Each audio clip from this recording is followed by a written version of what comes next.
அன்பார்ந்த சகோதர சகோதரிகளே, இயேசு கிறிஸ்து நாமத்தினால உங்களை நான் வாழ்த்துகிறேன். நம்ம வெளிப்படுத்தின விசேஷம் 22வது அதிகாரம் வரைக்கும் பேசி முடிச்சுட்டோம்.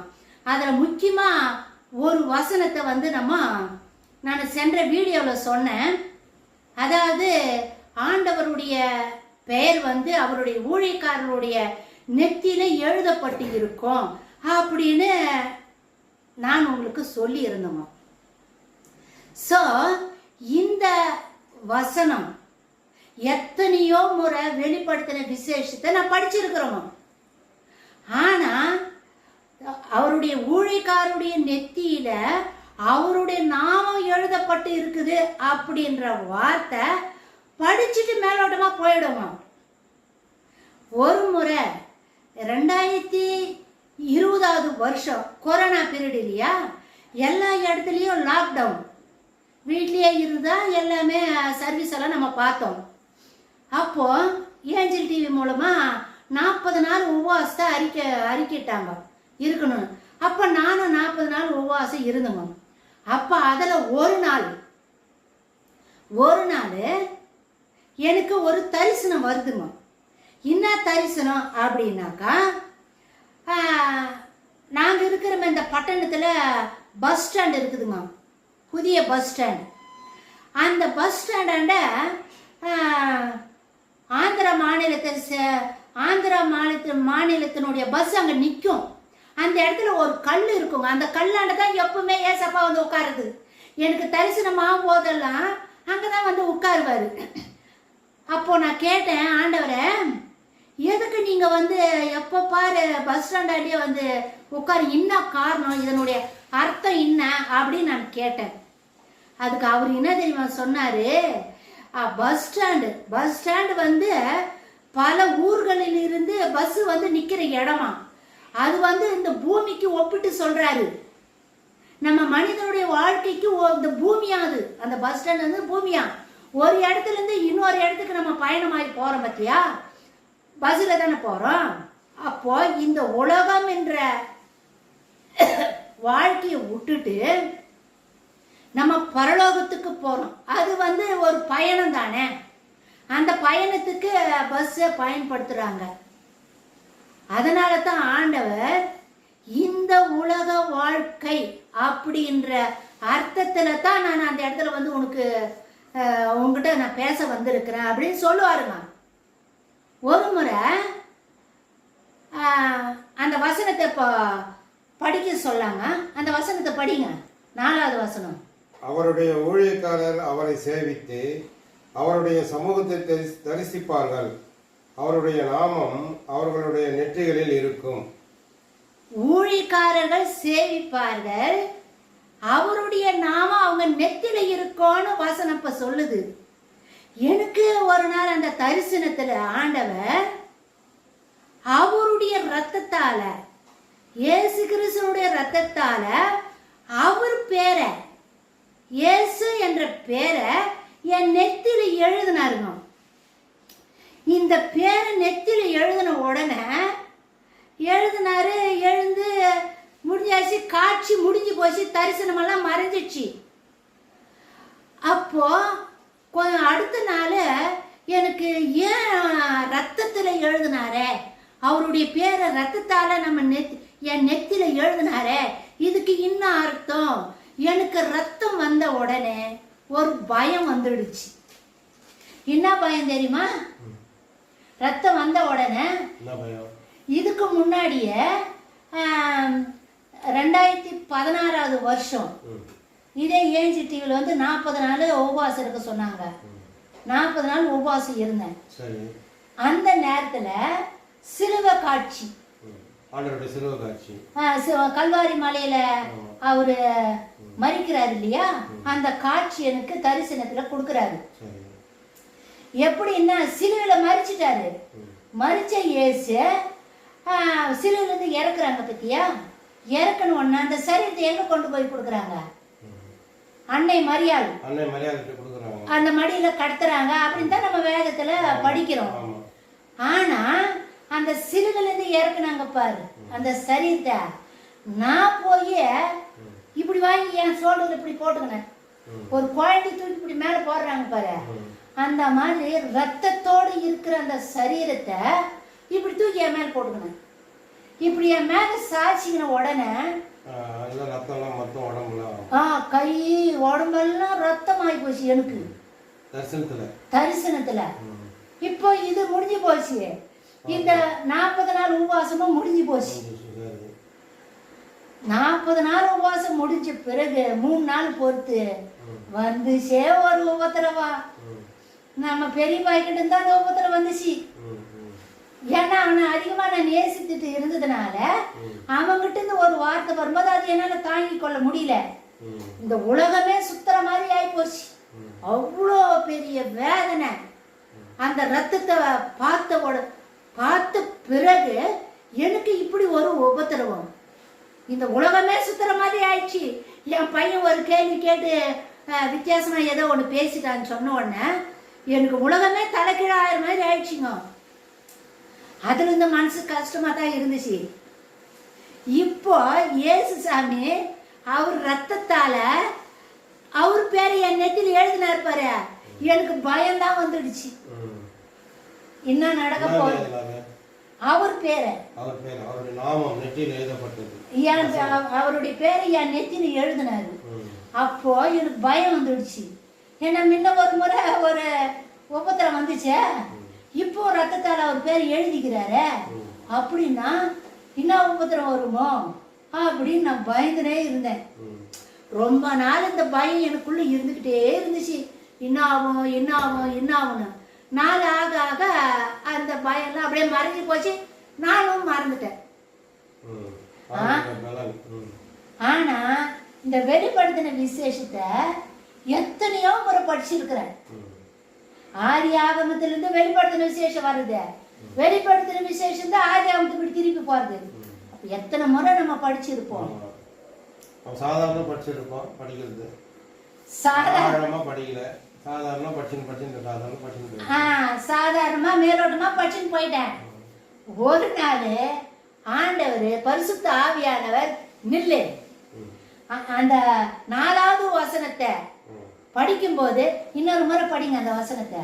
அவருடைய ஊழியக்காரர் அவரை சேவித்து அவருடைய சமூகத்தை தரிசிப்பார்கள். அவருடைய நாமம் அவர்களுடைய நெற்றிகளில் இருக்கும். அவருடைய நாமம் ஊழியக்காரருடைய நெத்தில இருக்கும் அப்படின்ற விஷயத்த ஆவியானவர் நில்லு இத்த சிந்திக்க சொல்றாரு. இந்த வார்த்தைய, இந்த வசனத்தை நீ யோசின்றாரு. அப்புறம் நான் யோசிக்கிறேன், அவருடைய நாமம், ஆமா இயேசுன்றது தான் அவருடைய நாமம், ஊழியக்காரருடைய நெத்தியில தானே எழுதி இருக்குதுன்னு அங்க வசனம் இருக்குது. அப்ப என் நெத்தியில அவர் பேரை தானே எழுதினாரு. என் பேரை அவர் பேரை ஊழியக்காரர் நெத்தியில இருக்கும் இருக்கும்னு வசனம் சொல்லுது. இத்த ஆண்டவர் பரிசுத்த ஆவியானவர் நிக்க வைக்கிறாரு. அப்போ நான் உத்து கவனிச்சேன், ஓ அவருடைய பேரை நம்முடைய நெத்தியில எழுதி இருக்கிறாருன்னு மனசுல பதிவு ஆயிடுச்சு. இந்த மாதிரி இந்த தரிசனம் வந்த பிறகு ஒரு 2 வாரமா மனசு கலக்கமாவே இருந்துச்சு. இன்னும் ஆண்டவரை இப்படி உன் பேரை என் நெத்தியில எழுதினீங்களே, இதுக்கு இன்னும் அர்த்தம் நான் கேள்வி கேட்டுனேக்கிறேன். இன்னொரு நாள் தரிசனத்துல ஆண்டவர் சொல்றாரு, பச்சை குத்துறாங்க இல்ல கையில, பச்சை ஏன் குத்துறாங்க? அடையாளமா? இன்னத்துக்கு அடையாளம்? அதாவது ஒருத்தர் மேல நம்ம அன்பு அதிகமாச்சுன்னா அவங்க பேரை வந்து அடையாளமா பச்சை குத்திக்குவாங்க. அத்தைதான் ஆண்டவர் சொன்னாரு, எதுக்கு பச்சை குத்துறாங்க கையில அப்படின்னு எனக்கு கேட்டாரு. நான் சொன்னேன், ஆண்டவரே ஒருத்தர் நேசிக்கிறதுனால ஒருத்தர் பேரையும் மாத்தி குத்திக்குவாங்க அப்படின்னு நான் சொன்னேன். அதுக்கு அவரு என்ன தெரியுமா சொன்னாரு, இதே போலத்தான் நான் உன்னை நேசிக்கிறேன், நான் உன்னை நேசிக்கிறேன். இந்த நேசத்துக்கு அடையாளமா தான் என் பேரை உன் நெத்தில எழுதி இருக்கிறேன் அப்படின்னு சொல்லி சொன்னாரு. ஆண்டவர் எழுதுது இது சொல்லி முடிச்சிட்டாரு. இது சொல்லி முடிச்சிட்ட பிறகு மனசு தைரியமாயி போச்சு. அப்புறம் ஒரு வருஷம் 2 வருஷம் கழிச்சு பிறகுதான் ஆவியானவர் இந்த வசனத்தை அந்த இடத்துல நிக்க வைக்கிறாரு. என்ன இது இன்னொரு முறை படி, நிதானமா படி, மெதுவா படி, யோசித்து படின்றாரு என்ன. அப்போ நான் உத்து அந்த வசனத்தை படிக்கும்பொழுது அவருடைய ஊழிக்காரருடைய நெத்தியில அவருடைய நாமம் எழுதப்பட்டு இருக்குது அப்படின்ற வசனம் வந்த உடனே என் மனசு அவ்வளோ சந்தோஷமாயிடுச்சு. அப்போ இது எந்த இடத்துல சொல்றாரு? புதிய பூமி. அதாவது நெருப்புக்கு இந்த பூமி அக்கினி இரையாக வைக்கப்பட்ட பிறகு புதிய பூமி வருது பாரு. அந்த புதிய பூமியில தான் ஊழிக்காரர் வராங்க. அப்ப அந்த ஊழிக்காரருடைய நெத்தியில இந்த பேர் இருக்குது. அப்போ நான் என்ன நினைக்கணும், அப்போ நம்மளுக்கு டிக்கெட் கிடைச்சிருச்சு, பரலோக டிக்கெட்டு எனக்கு கிடைச்சிருச்சு. ஏன்னா கண்டிப்பா நான் பரலோகம் போயிடுவேன். ஏன்னா அவருடைய நாமத்தை அவருடைய பேரை என் நெத்தில எழுதிட்டாரு. வசனம் என்ன சொல்லுது? ஊழியக்காரர் அதாவது சமூகத்தில் அவருடைய நாமம் அவர்களுடைய நெற்றிகளில் இருக்கும். அவருடைய நாமம், யாருடைய நாமம்? இயேசு கிறிஸ்துவுடைய நாமம் அவர்களுடைய நெற்றியில் இருக்கும், ஊழியக்காரருடைய நெற்றியில இருக்கும் அப்படின்னு வசனம் சொல்லுது. அப்படின்னா என் ஆண்டவர் என்ன சொல்றாரு?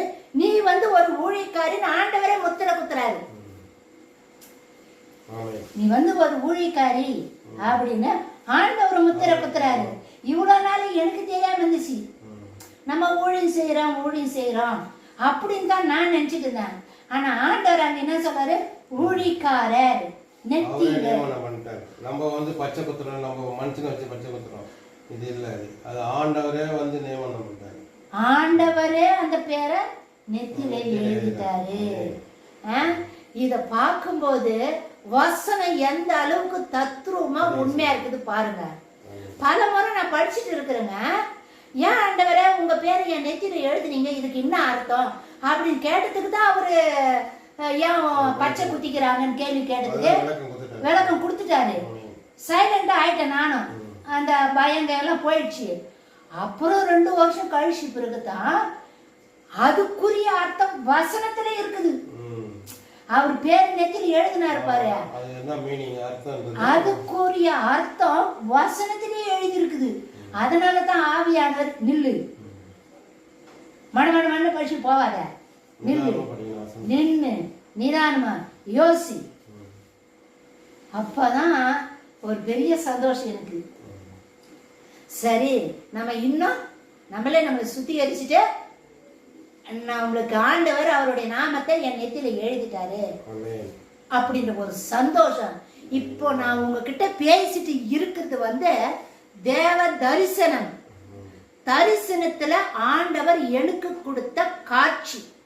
அந்த காட்சி தான் 22வது அதிகாரம் 4வது வசனத்துல எழுதப்பட்டிருக்குது. அவருடைய நாமம் அவருடைய ஊழியக்காரனத்தில எழுதப்பட்டு இருக்குது அப்படின்ற வசனத்தை ஆண்டவர் எனக்கு தரிசனமா கொடுத்துக்கிறாரு. நான் மனசுக்குள்ளவே எப்படி நம்ம பரலோகம் போகுமா, எப்படி நம்ம வாழ்க்கை அப்படின்னு எனக்குள்ளவே ஒரு கலக்கமா இருக்கும். ஆனா ஆவியானவர் இந்த வசனத்தை நின்று நிதானிச்சு நீ படின்னு சொல்லி அதை எனக்கு என்னுடைய ஆவில ஆத்மாவில பதிய வைக்கும் போது தான் மனசு எனக்கு திருப்தி ஆச்சுங்க, தைரியம் ஆச்சு. அப்படின்னா நான் ஒரு ஊழியக்காரி தான், ஆண்டவருக்கு வேலை செய்யற ஒரு வேலைக்காரி தான் அப்படின்ற ஒரு எண்ணம் ஆழமா நம்மளுக்கு பதிஞ்சு போச்சு. ஸோ நம்ம வாழ்க்கையில எந்த நிகழ்ச்சி நடந்தாலும் அதுக்கு ஆதாரம் வசனம் இருக்குது.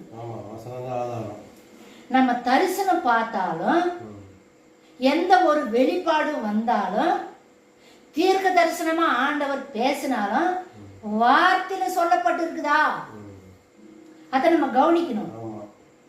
வார்த்தையில சொல்லப்பட்டு இருக்குதா அப்படின்னு பார்க்கணும். வசனம் வந்து கரெக்டா அந்த வசனம் நம்ம பார்க்கிற தரிசனத்துக்கும் தீர்க்க தரிசன வார்த்தைக்கும் நம்மளுக்கு கொடுக்குற வெளிப்பாட்டுக்கும் ஒத்துட்டு கரெக்டா இருந்துச்சுன்னா ரைட், அது ஆண்டவர் கொடுத்துதான், ஆண்டவர் கொடுத்துதான் கண்டுபிடிச்சிக்கலாம். அதான் உறுதி. ஆண்டவர் வார்த்தை தான் உறுதி. சோ இந்த தரிசனம் நீங்க பார்க்கும் பொழுது உங்களுக்கு என்ன தோணுதுங்க? இப்ப எனக்கு கிடைச்ச தரிசனத்தை நான் உங்ககிட்ட இப்போ வீடியோ மூலமா ஷேர் பண்ணியிருக்கிறேன். ஸோ உங்களுக்கு எப்படி தெரியுதுங்க? இதுல ஏதாச்சும் உங்களுக்கு சந்தேகம் இருக்குதா? ஏதாவது கேள்வி கேட்கணுமா? அப்படின்னா கேள்வி கேளுங்க, அதுக்குண்டான பதிலும் ஆவியானவர் தான் கொடுக்க போறாரு. ஸோ இந்த செய்தியை மற்றவங்களோடு கூட ஷேர் பண்ணுங்க, லைக் பண்ணுங்க, சப்ஸ்கிரைப் பண்ணுங்க. அடுத்த வீடியோல மனிதனுடைய சரீரம் உருவாக்கப்பட்டுச்சு இல்லையா, அந்த உருவாக்கப்பட்ட சரீரம் பரலோகத்துல நிர்ணயிக்கப்பட்ட ஒன்று அப்படின்ற விஷயத்த அடுத்த வீடியோல நம்ம பார்க்க போறோம். மாரநாதா.